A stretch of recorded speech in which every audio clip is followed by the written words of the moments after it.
Page 8, Etude Opus 10 number 3. This is one of his more famous etudes. I had the opportunity of playing it for a piano club a few months ago. The actual etude is in E major, it's 4 sharps. This arrangement is in F major. That's fine, you're getting the basic melody, and that's what we're after here. Well, let's talk about a few things, make some suggestions, don't you know. At the beginning, watch this fingering, and the fingering in the book is fine, although I'll have some other things for you to think about. But right now, it's here, 1-4, and then 3-1.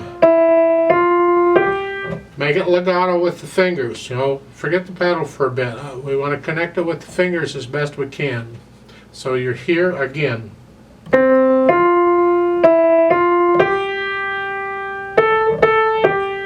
Remember the B flats. Reach up with a little finger. And down with the thumb. Second line, second measure. 4-3 on the A's. This kind of business of changing fingers on repeated notes happens a lot, and I suggest you get comfortable with it. So don't shy away from it. It could be most any 2 fingers, but right now it's 3 and 4.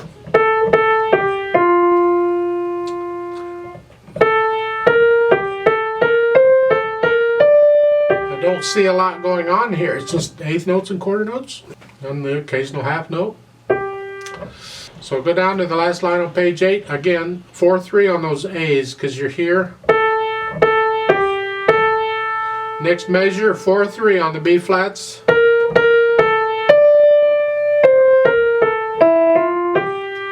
And you keep getting this 4-3 fingering. That's fine. Top of page 9, second measure here. Reach up, 4th finger on the E. And then 4th finger again.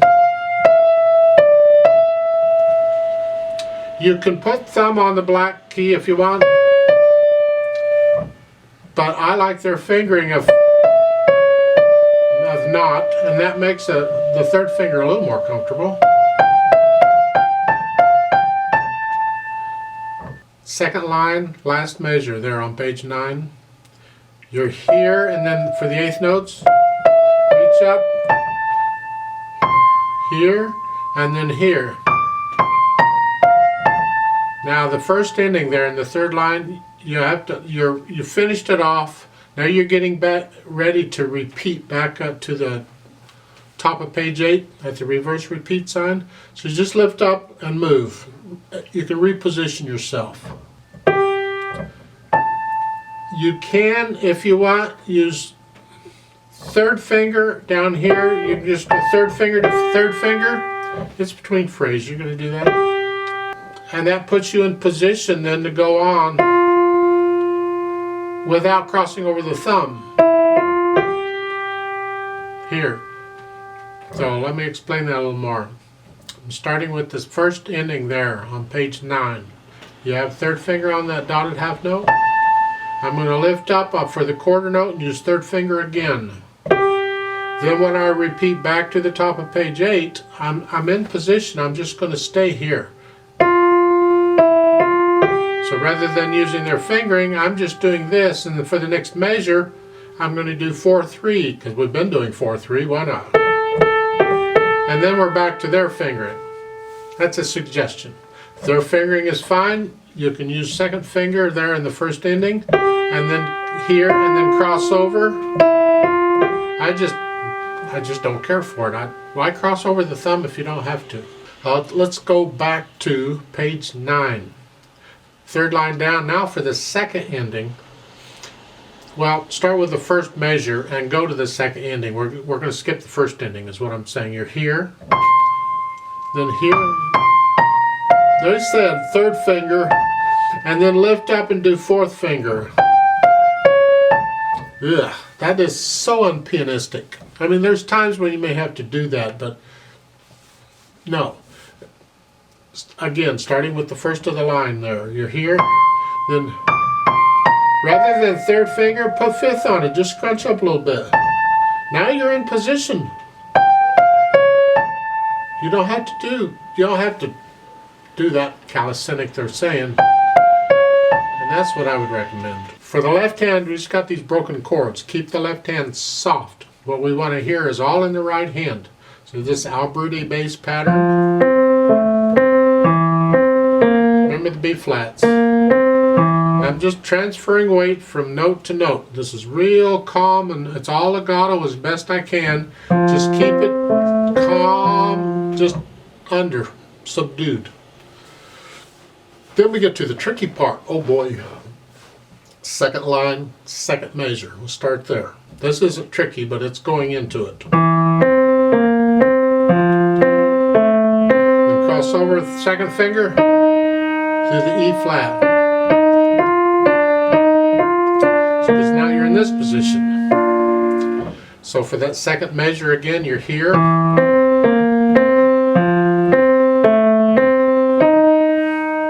There's another fingering if you'd rather not do it that way, and that is first two beats is fine. But here, do a 4 on the A, 3, and 2. I don't have to cross over the thumb. Did that is all it is. That's a valid fingering. If I want to use it that way, that's fine. Now, third line down, you're here. G.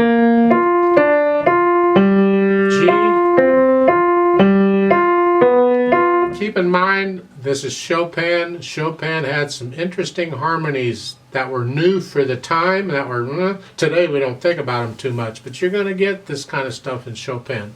It gives it color. If you want to call it that. So again, third line here.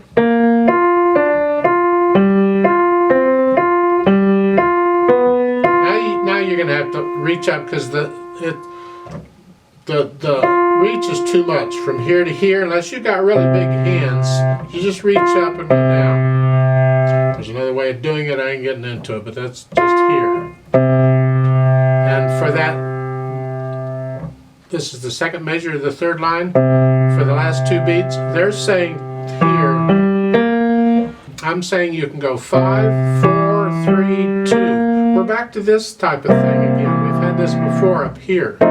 This is fine. I don't have to cross, I don't have to put a thumb on the black keys. Don't shy away from stretching out like that. You need to be able to do that. So I encourage you when the time comes, do it. Then that takes us over to top of page 9, the beginning of the first line. And this is, we've had this before. I'm going to do a 4, 2, and I'm in position. Why not? Again.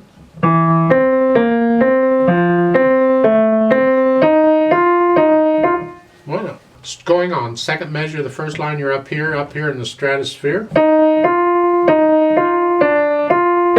an A, and that note is a G. You knew that, right? Now reach, again, you got to move down. And then for this first measure of the second line, they're saying, so you just finished with the thumb, now I want you to come down here. I suggest for the first chord and the second line, stay where you are and play it with 5, 3, 2. And then you can change to the 4, 2, 1 if you want. Somewhere in there you change. It doesn't have to be immediately, but somewhere. And use fourth finger on the D flat.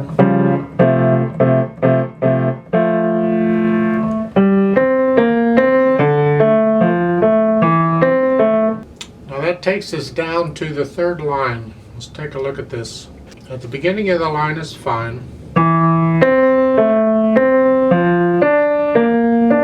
First ending, it's here. They're not saying anything here. You're not giving you any fingering. I suggest for the last two beats there, cross over and third finger on the B flat, and then second. Then when you repeat, then you can reach the fifth. So we'll pretend we did that, and then you go on. For the rest of the piece in the left hand, I don't see any problems anywhere, any trickery stuff going on. So work the fingerings out, pencil in, pencil whatever, and stick with that fingering and learn that fingering, and then go put the hands together. So we're here. Go slow. Don't rush this at first. Go slow and get the, make sure you, because the fingers they don't always want to work together real well in the hands. So just take it slow and easy.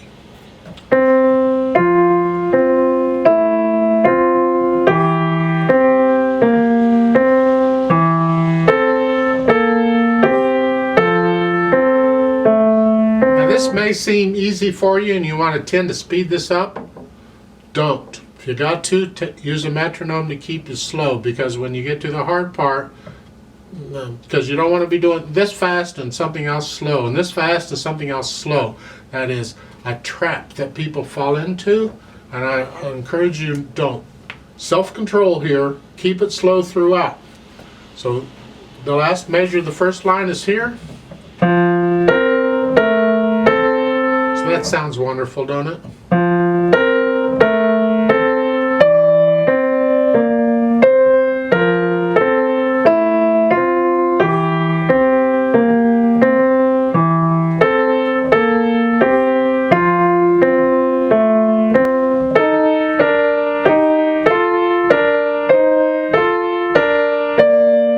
See that measure? The hands do not want to work together at all. Each one is doing something completely different. Let's take that again. That last measure, the second line is here. Next note is here. Then here.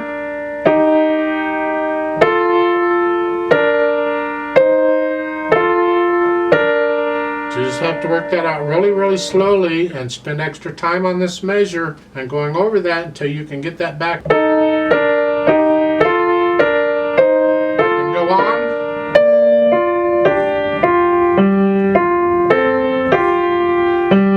G is tied in the right hand. Don't play it again. You see the little tie? Hang on to it. So again, the first line, or the first measure, the third line is here.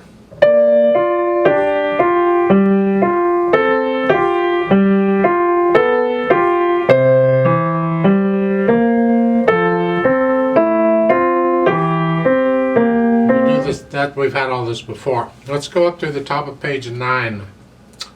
I'm going to start with the first measure, the first line, so we're here.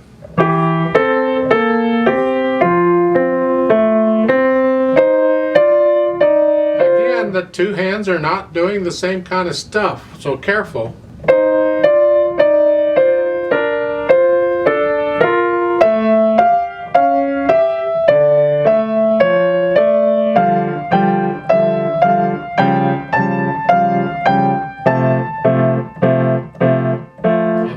Time in that second line, when you got this mess going on in the left hand, we want to hear the right hand. So be careful here. Don't let the left hand overpower the right, because it will if you let it. It's like, this has to be a sweet thing, I guess. I don't think Chopin really intended it to be a sweet thing originally, but it turned out that way, and that's okay. So it's here.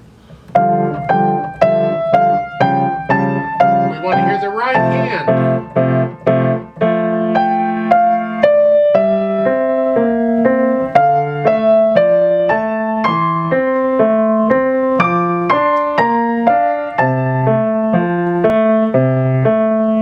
Then you repeat back over there to the reverse repeat sign.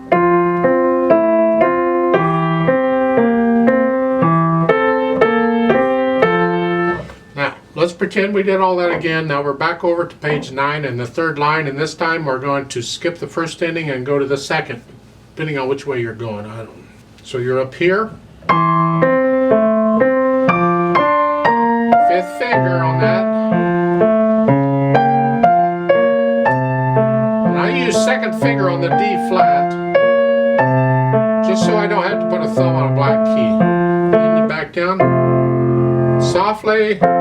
And then really soft. Speaking of dynamics, so you can add in the dynamics in the phrasing. It's for the right hand. The left hand, for the most part, is going to be legato throughout. It's the right hand we want to hear the phrasing, and so at the beginning it's soft. That's the right hand. You'll have to decide how soft that is. Soft and gentle. Then you make the left hand softer than that.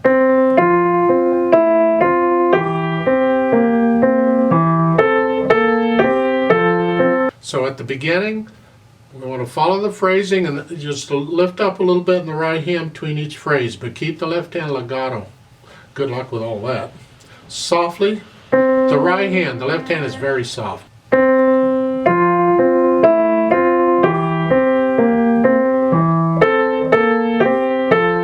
Lift up.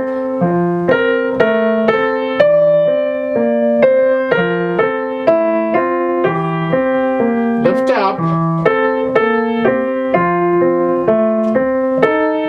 See right there between the second and third measures of the second line. I lift up the right hand, but I kept the left hand down throughout it, so that starting with the F, the half note going on, it's here.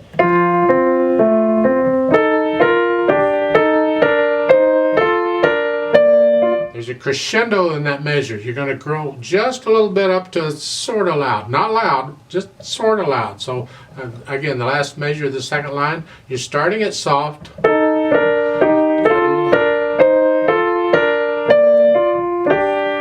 There's a phrase there, lift up.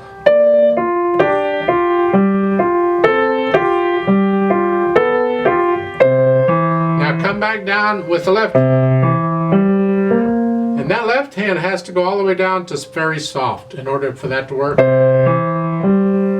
And then you can continue, lift up in the right hand. Like it was at the beginning. At the top of page 9, you are soft here. Now, the G is being held over from the page before, and there's a lift up before you do the A's. I don't agree with that, but that's what they've written, so we'll do that. So it's here. You lift up the right hand, not the left.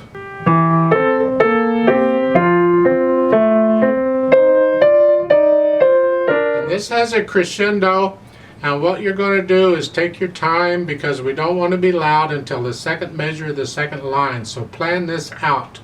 So the second measure there, or measure 14, is soft. Next measure, go up a little bit to medium soft. Now the next measure, a little more to medium loud.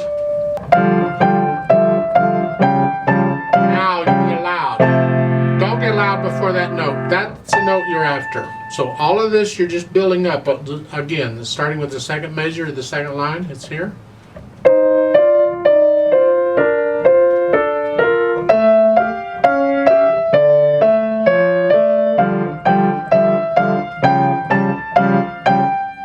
That's loud. I don't agree with the phrasing. To me, it's too choppy to do that. That ought to be connected, but I don't know. Starting with the second measure, the second line when you're loud.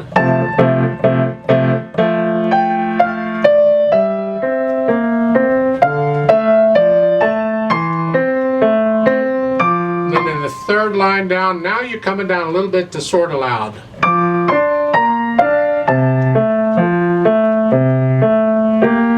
And then at the end of the first ending there, that is the second measure of the line. Now you're coming back down to soft. So when you repeat it, you're soft again.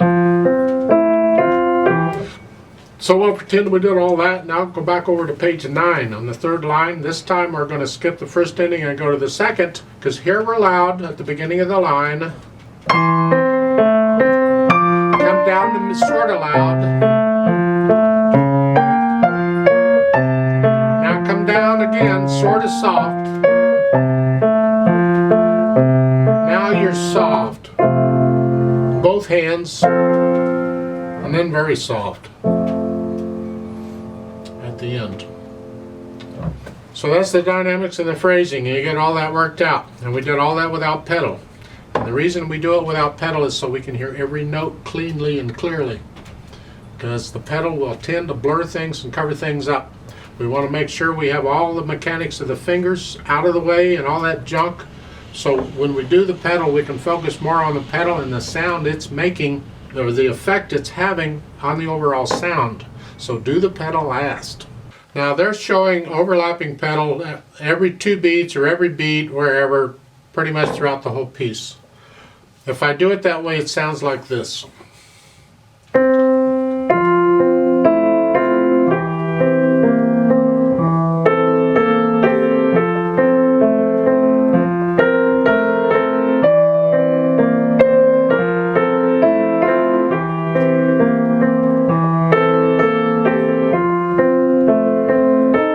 If you like that sound and you're fine with it, go with it.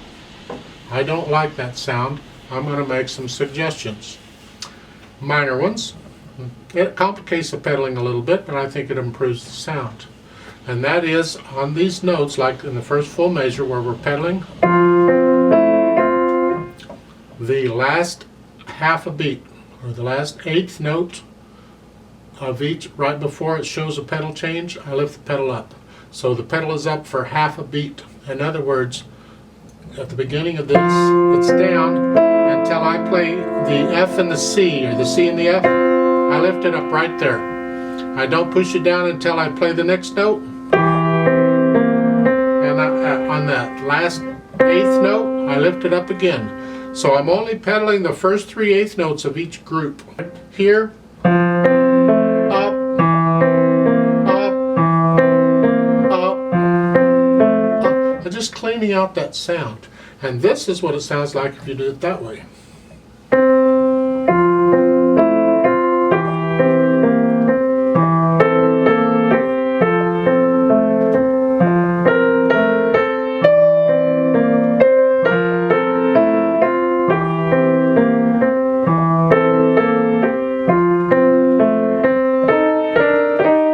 Now in the third and the last measure, the second line, pedal it. I wouldn't pedal that at all.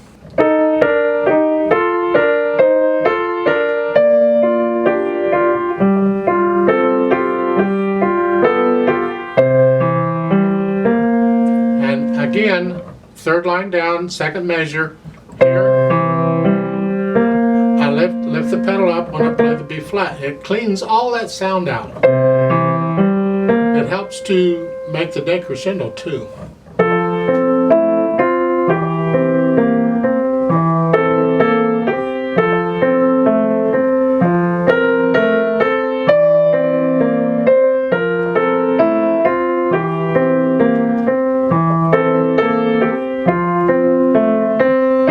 Again, the first measure, top of page 9, the last 2 beats, I don't pedal the last 8th note, because it gives me a chance to lift the right hand up so we get a little silence. Now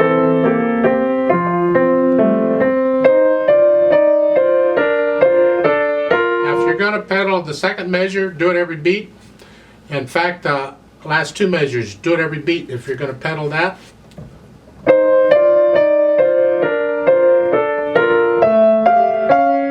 Nice not to have to pedal it. The problem is we have repeated notes and we want to connect them.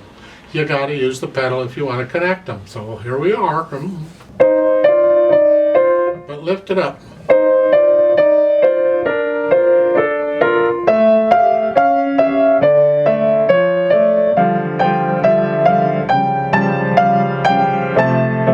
Now again, first measure, second line, every beat. In the second measure, you can hold it down for the first 2 beats. You're not nothing. And I don't pedal the last 2 beats. So the third line down, we're here. Again, we're back to lift up on the 1/8 note there.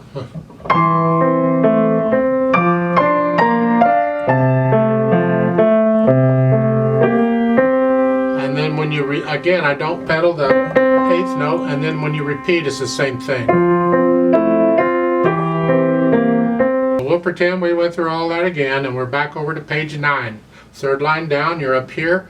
We're going to skip the first ending.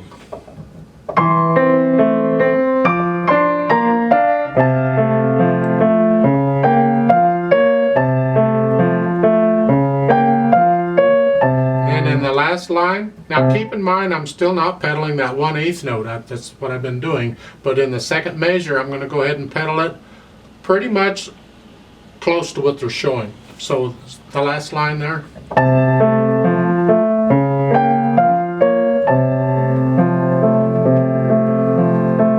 And I changed the pedal here because I want to clean out the sound. We're going to get soft. And then when I do this, I also change the pedal here. Because I want it, it's got to be very soft. The overtones will be there, and then I'm going to lift the keys up and then slowly lift the pedal up and let the sound die away. Yay, team. And that's how I suggest you might try this piece. There's all kinds of recordings of this. You'll find them, I mean, you'll get the original, it won't be this arrangement, it doesn't matter. All you're after is the atmosphere and the speed. This says lento y espressivo, slow and expressively. Well, you decide what that is. It's the eighth notes. How fast are the eighth notes going to go? They're not going to go real slow. That's not slow. That is really slow. It's the about like that. That I wouldn't go any slower than that. You can go a little faster if you want. It's a range. How do you feel it? You decide. Yeah.